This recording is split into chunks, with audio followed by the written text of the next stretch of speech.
Hello, a great morning for all of us to be here once again. We're beginning a new week. We've had some difficulties over the past week, but it also means that those challenges need to be tackled head on.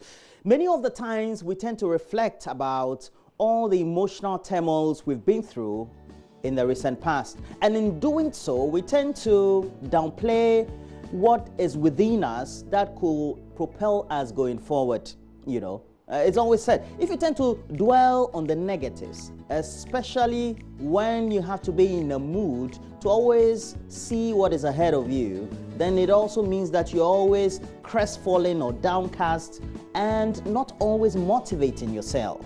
Never brood about all the downsides of the things that tend to happen in your life.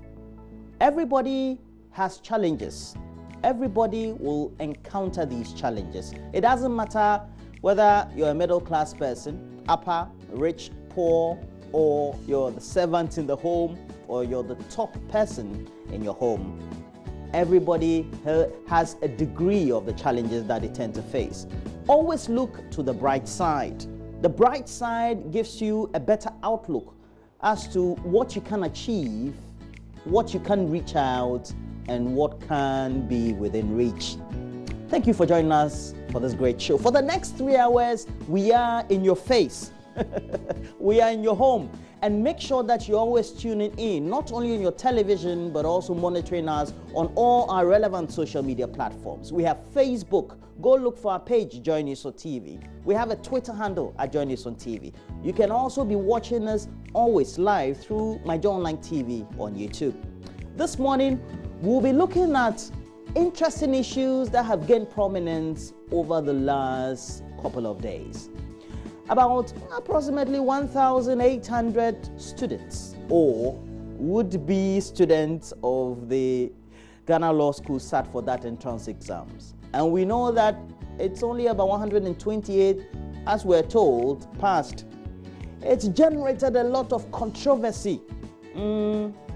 And we have a demonstration that has been earmarked. Now it's been locked. The 7th of October, it's coming on. We'll bring you live coverage. But before then, the students, not only of the Student Representative Council, but also those who are in the thick of things, those who have the LLB, that's a law degree, those who sat through that entrance examination, those not only sitting through this very one, but the previous ones are not getting access. What is the difficulty? Where do we go from all the discussions I've had so far? So make sure that you join us. We'll have some representatives of the would-be LLB students, and especially those who are concerned about the carrying on pass. And talking about education, it's not only at the upper echelons of education that we have all the troubles and the reactions. You all would have heard by now about the comprehensive sexuality education that is expected to be introduced in our schools.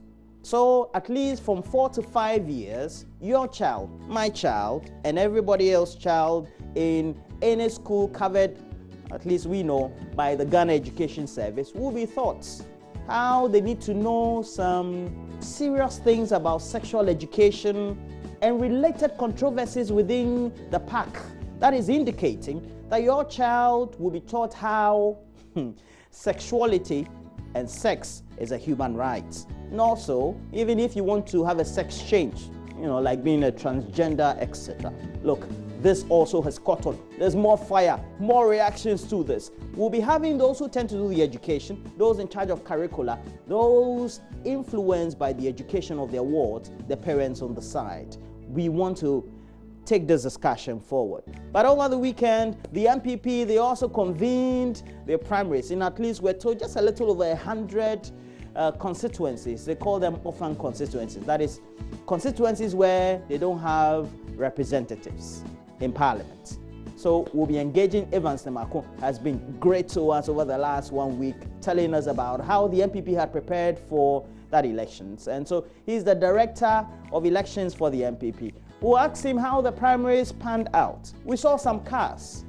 At least there was a candidate who had about 10 to 11 cars, supposedly for a scheme for the constituency he was vying for to be a PC, parliamentary candidate. He didn't win though, and we're told that he recalled the cars. He decided to ferry or cut the cars or transport the cars back to whoever he purchased those cars from. The politics of our day. Well, if you have any mind on this, you also want to tell us more, please stay tuned. We'll do a review of the newspapers, bring to you the latest news headlines we have in the newspapers. We have a couple of them, some controversies here and there, and then we'll wrap up with some great entertainment. But look, let's begin this great show with some highlights of the news we have in the studio. We're grateful that you're joining us this morning.